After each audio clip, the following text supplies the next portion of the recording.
The footage presented from Dusk Till Dawn originates from a fictional horror film. Any references to violence or mature content are purely fictional. All actions are executed by a professional cast and crew.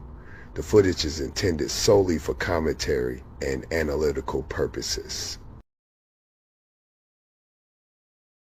From Dusk Till Dawn is a 1996 American film that mixes Western and horror elements, directed by Robert Rodriguez and penned by Quentin Tarantino. Based on a story by Robert Kurtzman, the movie features Harvey Keitel, George Clooney, Tarantino himself, Ernest Liu, and Juliette Lewis. It tells the story of two criminal brothers played by Clooney and Tarantino who kidnap a family played by Keitel, Liu, and Lewis to make their way into Mexico. But things take a wild turn when they end up stuck in a saloon fighting off a swarm of vampires.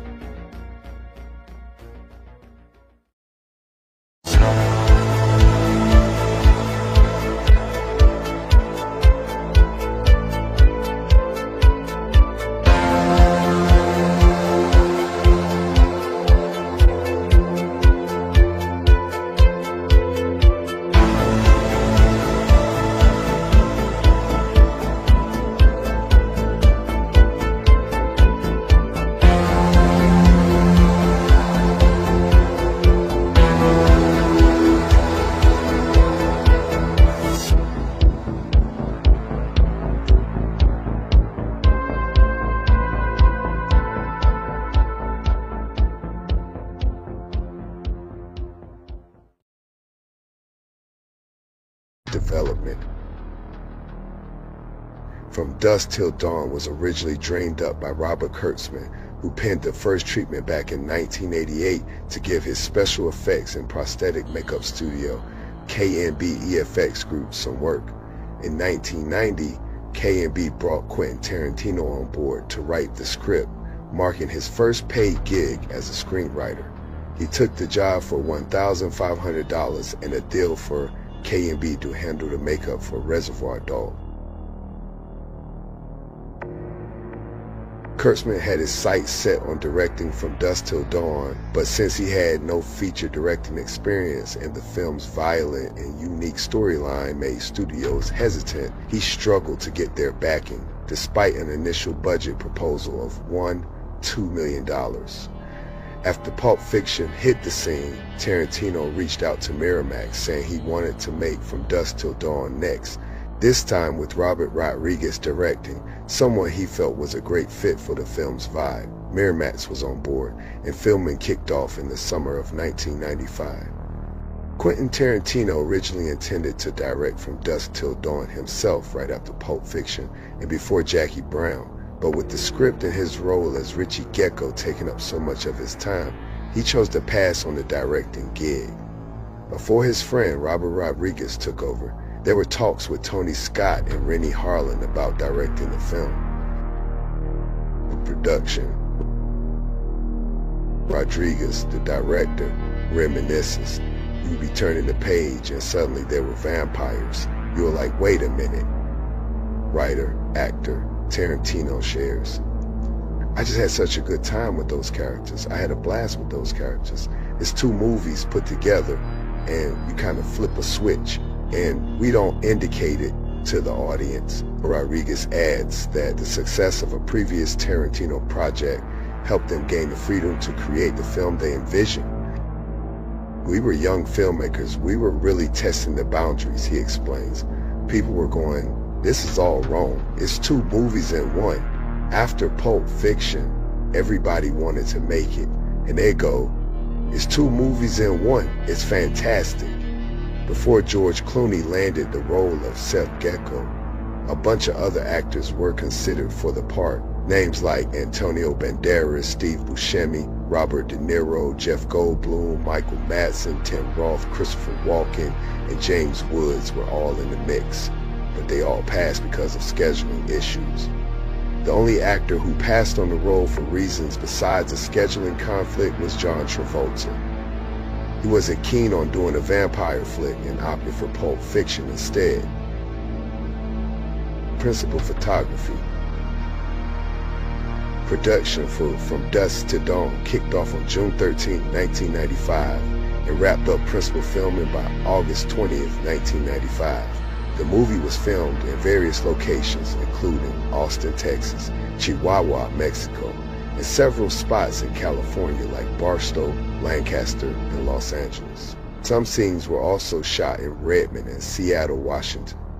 George Clooney's performance in From Dusk Till Dawn, for which he earned $250,000, a small amount compared to his current paychecks, is what really launched his career as a movie star. He took on the role of a ruthless killer, which was a huge departure from his well-known character as a doctor on ER. Interestingly, it was Clooney who suggested that Seth Gecko should have a tattoo drawing inspiration from the film Once Were Warriors. Even though this was his first leading role, he didn't get top billing, which went to Harvey Keitel, a much bigger name in the 90s, even though Clooney was clearly the main character. Quentin Tarantino is known for his dialogue-heavy writing, where his characters often engage in long-winded, thought-provoking conversations that can veer off in unexpected directions. From what he shared in interviews, he tends to be quite the talker himself, but in From Dusk Till Dawn, he took on a role where he barely spoke at all. It wasn't until after filming started that he noticed he hadn't written himself many lines to say. Harvey Keitel has appeared in several Tarantino films like Pulp Fiction, 1994, and Reservoir Dogs, 1992, along with Martin Scorsese's classics Taxi Driver, 1996, and The Last Temptation of Christ, 1998, among others. Juliette Lewis returns to her role as a young character with a questionable vibe, similar to her part in 1991's Cape Fear, where she portrayed a teen who was oddly attracted to the manipulative and violent Max Cady, played by Robert De Niro, whom her father, a lawyer, Nick Nolte, tried and failed to defend. In this film, Lewis again finds herself as an unfortunate teen who gets mixed up with bad boys, even if she doesn't really want to. My whole thing about acting is that you're just lying. It's plain and simple. I'm not going to try to really feel like death is near and really put myself in that head frame for hours on end. I mean, I don't understand that. I just understand that acting is lying. And you can lie a million different ways. But you are faking it. That's what but with that, you can step into just pretending and becoming and just being something. In the first draft, Salma Hayek's character was named Blonde Death and was portrayed as a white woman. But after watching Hayek and Desperado, Tarantino decided to change things up, making the character Latina and giving her the new name Satanico Pandemonium, which was inspired by a 1975 Mexican film with the same title. Also, Hayek could take on the role. Cheech Marin, the multi-talented actor, comedian, musician, and art collector, takes on 3 roles in this film, blending into each one seamlessly. He portrays a Border Patrol agent, the doorman at the titty twister known as Chet Pussy, and Seth's crime boss contact, Carlos. Salma Hayek's dedication to her performance really amps up the admiration for that scene. In various interviews, she opened up about her deep-seated fear of snakes, which made dancing with an 11-foot python a huge hurdle. To tackle this fear, she even tried hypnotherapy to nail the sequence. In one interview, Hayek shared that the whole experience felt almost like a trance, saying, "I created a relationship with the snake that felt like a ritual. It was as if I had to become one with the creature, to truly embody Satanico's power." Fred Williamson, known as Frost, is a former NFL player turned actor who kicked off his career in the late 60s. He appeared in classic shows like Star Trek TOS in the episode The Cloud Minders, and starred in the original 1970 film MASH as Dr. Oliver Wendell Spearchucker Jones, who was a key player in the movie's final football scene. Williamson also made a name for himself in the blaxploitation genre during the 70s with films like Black Caesar and Hell Up in Harlem, which influenced filmmakers like Tarantino in movies such as Jackie Brown and Django Unchained. On the horror side of the game, makeup artist Tom Savini, famous for his role as Sex Machine, worked on George Romero's iconic zombie films, starting with Dawn of the Dead in 1978, where he also made a cameo as a biker resembling his character, Savini, who gained a deep understanding of human anatomy from his Vietnam War service. Later directed the 1990 remake of Night of the Living Dead, featuring Tony Todd. The Titty Twister is a stunning example of production design, both inside and out. It feels like a character all on its own, packed with different meanings and vibes. The neon lights in the main bar draw you in, acting as the flashy bait. But once you venture beyond that glitzy surface, the hallways turn into old, dusty catacombs, lit by some retro lights. Sure, it's intentionally dark and a bit seedy, but it's also super captivating. The first 5 weeks of filming for From Dusk Till Dawn focused on the bar fight that fills up the latter part of the movie, all shot on a sound stage in Los Angeles. But when they moved to actual locations, things got a bit trickier. They had constructed the exterior of the Titty Twister bar in the desert near Barstow, California. During the filming of one of the last scenes where the bar blows up, the explosion was a bit more intense than expected, as Tom Bellissimo, the pyrotechnics and mechanical effects designer, shared with the Full Tilt Boogie crew. The crew was all set to tackle the fire and keep filming, but you know how it goes. Some days just don't go as planned.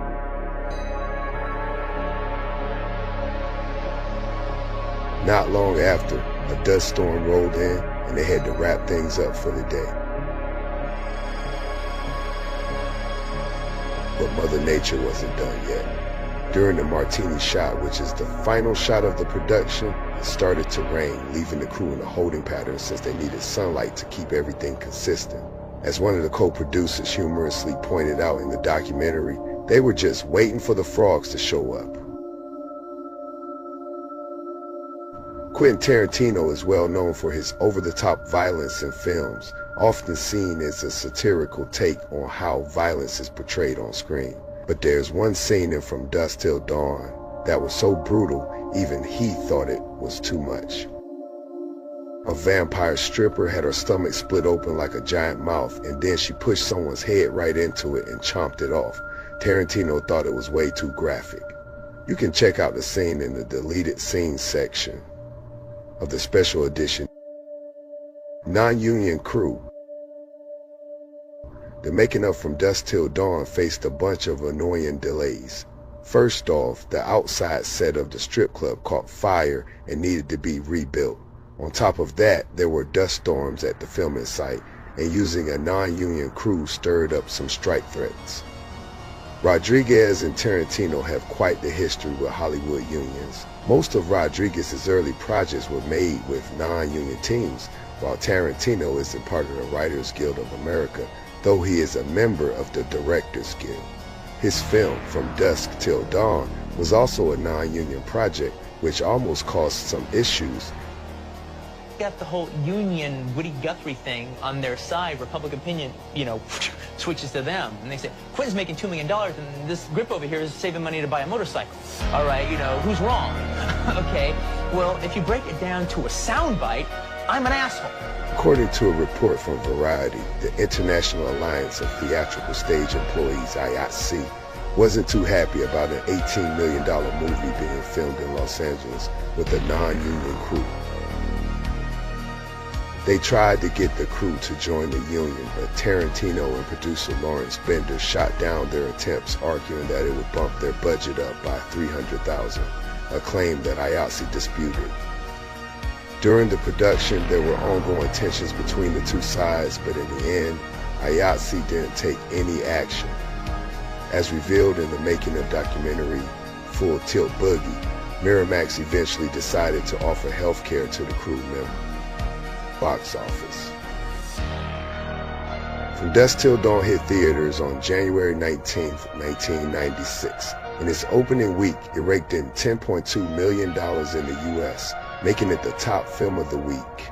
However, the following week, it dropped to third place at the box office, earning $4.8 million, losing out to Mr. Holland's Opus and Bed of Roses. Overall, the film made $25.8 million domestically and $33.5 million overseas, totaling $59.3 million worldwide. On May 1st, 1996, the film was banned in Ireland. Seamus Smith, the head of the Irish Film Censor Board, criticized its irresponsible and totally gratuitous violence, especially given the recent Dunblane and Port Arthur tragedies. By January 2004, the video release was approved with an 18 certificate. Critical analysis. Roger Ebert rated the film 3 out of 4 stars, calling it a well-crafted action flick with some cool extras.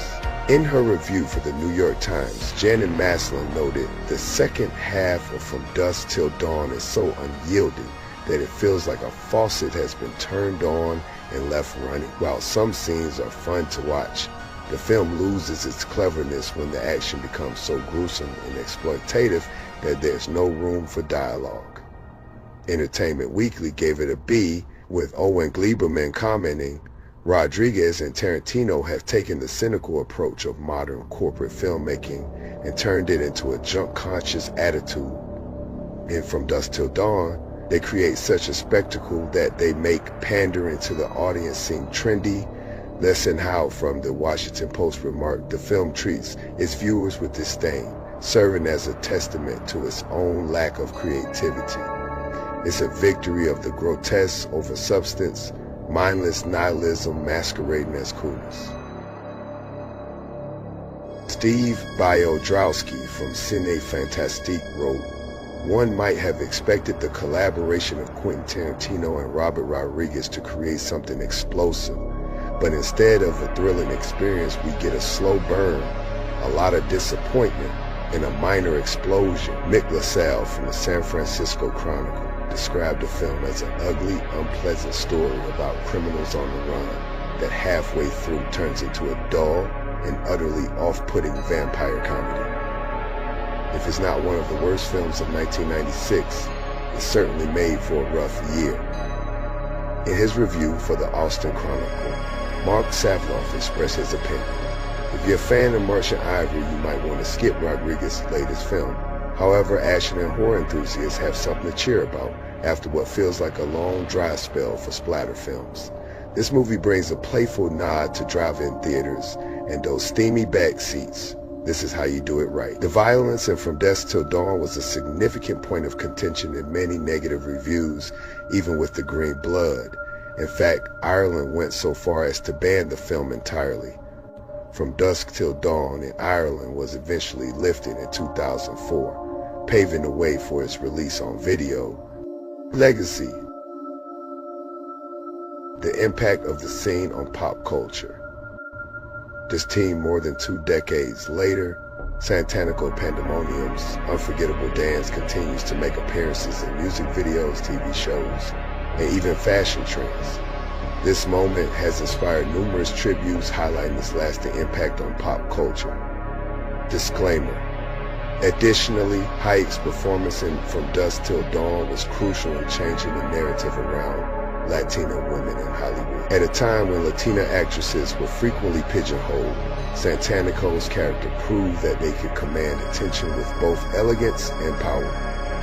Salma Hayek's dance in From Dusk Till Dawn is more than just a visually captivating moment. It's a masterful way to convey a narrative through movement. This scene fuses cultural influences and defies traditional filmmaking norms, showcasing a perfect blend of genres deeply rooted in Mexican culture.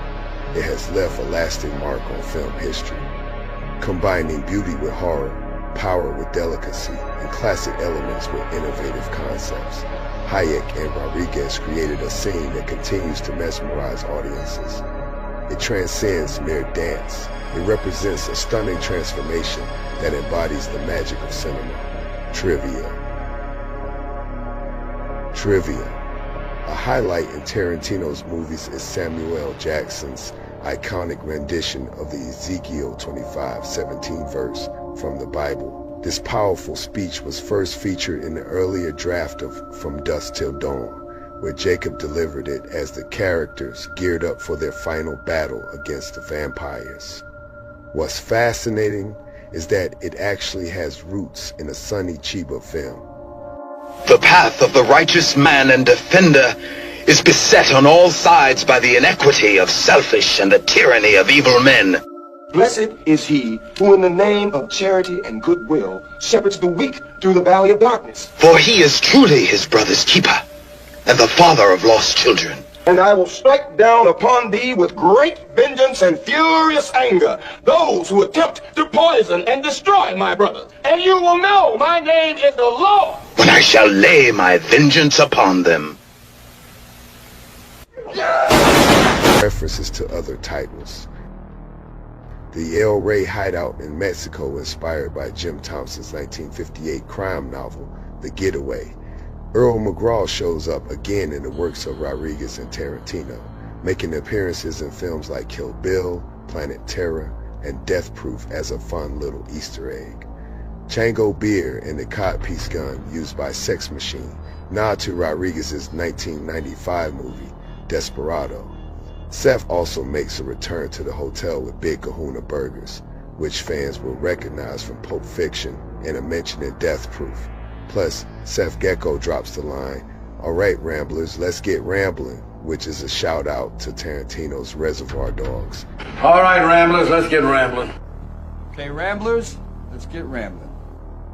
Scott's t-shirt features Precinct 13, a nod to John Carpenter's 1976 film, Assault on Precinct 13. And let's not forget Salma Hayek's character, Satanical Pandemonium, which references the 1975 nunsploitation flick Satanica Pandemonium, the Tarantino verse.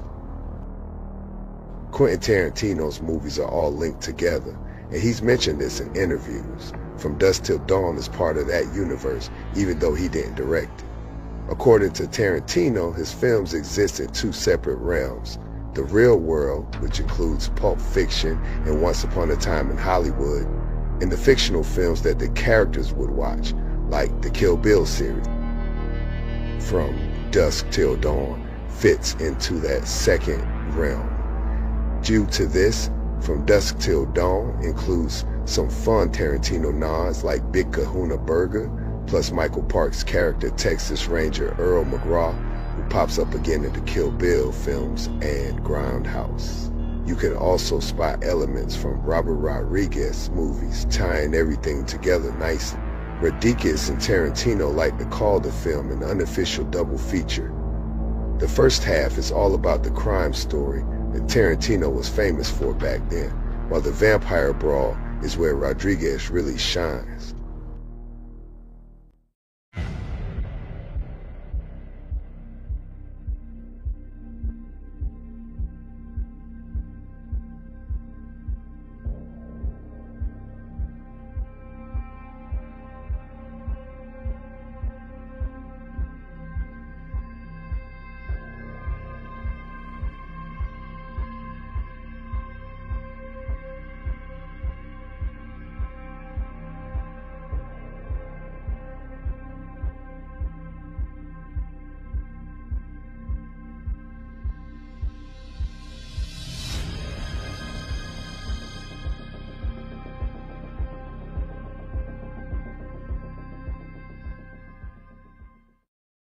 Thank you for showing love to the video, everyone. If you enjoyed this episode, please make sure to like the video by hitting the thumbs up and subscribe and share with your family and friends. This content is created by a true fan of horror for hardcore horror nerds. Your support is truly appreciated.